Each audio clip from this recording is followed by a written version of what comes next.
To buy or not to buy, that is the question. And if you find yourself asking yourself that in today's market, you're in the right place. Hi, my name is Ted Kraushaar. Welcome to my video, where we'll be discussing that very thing. Welcome to my channel as well, where I discuss organic traffic methods using YouTube and Google, no paid ads, to jam-pack your database. So we will be discussing whether it makes sense for you and some of the issues around buying leads and whether that makes sense in this environment for you. And a little bit later, I'm going to be discussing how you can reduce your cost per acquisition. Let's get started. So buying leads, this is a huge topic, huge topic among real estate agents, and quite truthfully, any type of marketing online, it wrestles with the same thing. Because we're dealing with mailing lists, we're dealing with people, we're leveraging that information, we're leveraging the volume of traffic online, but there are some pitfalls, there are benefits, and so let's go through that. So to my right, that continues my homage to 60s television, Danger Will Robinson. There's some things to be on the lookout for as we kind of talk about what, some of the benefits and the risks of buying leads. Benefits are you can build your list rapidly. There's no question about it. Buying leads will do that. Another benefit is a help to new agents, possibly. And I'm going to circle back on that in just a second. And then it can and does work for some. I'm not going to get on here and lie to you or promote and say something that this doesn't work. For some people it does. But again, there's more to say on that.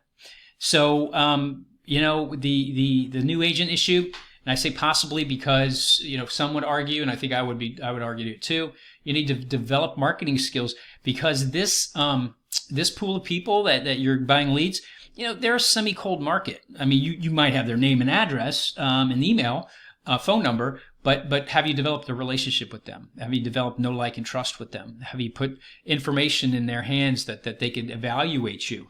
Like we've discussed in this series about some of the strategies that you could do, and you don't have to buy ads to do that. And then again, it can and does work for some, but if you ask them, I think you'll find out that it's taken time and it's taken money. So it's something to consider. That I'm not going to say it's impossible. I'm saying that there are some huge challenges. In my opinion, there are higher challenges to buying leads than to going the organic traffic route, which is what I've been talking about in my series. The risks, high cost. Some of these leads, I know in real estate, they could go $20 and above. I think 20 is high. You might not think 20 per lead is high. $20 is high for me because why? Because it keeps you from developing a skill. Those leads might also be utterly worthless. People give false information when they want a freebie, and that's how these databases get built that get sold ultimately. Is if I want a freebie or I want a giveaway and all I need is my email address, I'm going to give them, I'm probably going to give them a wrong address if I can get immediate access to it. So that happens across industries. So it might be completely and utterly worthless. I've had personal experience with that, so I can tell you firsthand that's exactly what happens. So as we kind of pivot towards the benefits and the risks, and again, I'd recommend that you go to a Facebook page.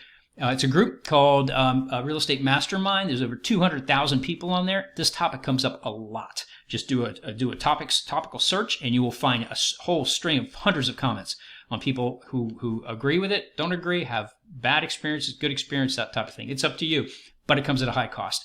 So that's the next thing I want to pivot and I want to talk to you about is your cost per acquisition and how you minimize that. So what is CPA? What is cost per acquisition? Simply a cost to acquire a new customer. You got to find those leads, those prospects.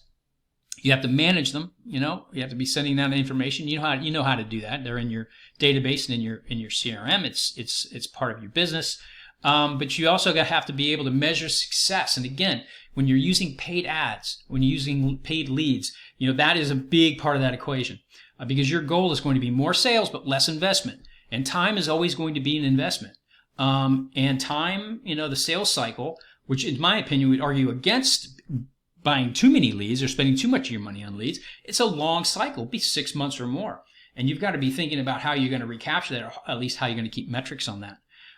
So you need to reduce the sales cycle, right? You need less time, less money. You need pre-qualified people sooner, right? And again, when we talk about the strategies in this whole process, it's about building that content, building that giving them gold, if you will, but also building know, like, and trust. And I think you can do it relatively quickly and minimally expensive. So what am I saying? I'm kind of getting back to what I talked about earlier in the series, power of three. What is the power of three? That is, I believe, the superior process and strategy. So, it's where Google, we talked about hot lead searching for you, setting up a very simple YouTube channel with some really good content like we talked about yesterday, and then providing them your link, and they go to your link, and that's all about you, and that gets them into the cycle, right? It gets them into your ecosystem. And why do I believe that? I believe that, the very special relationship between Google and YouTube. We talked about this before, but really briefly, bottom line, Google owns YouTube. They generate, there's this interrelationship between the two that can work to your benefit, and I think far greater. So I think that is, and again, all these things can be done absolutely free, no paid ads. So that is what I believe is a superior a plan for the coming year, far superior to any kind of paid leads. So good luck. Thanks for watching. I've included a link in the comments below for more information on the processes and systems that I've been discussing in these videos around YouTube traffic. And if you wouldn't mind, please hit the notification bell after you've subscribed to my channel, and keep your eye out next time for my next video, which is around whether or not it makes sense to use pay-per-click ads in this marketplace. And we'll also be discussing how to consider the issues and the methods for your go-to-market plan when it comes to digital marketing. Talk to you soon.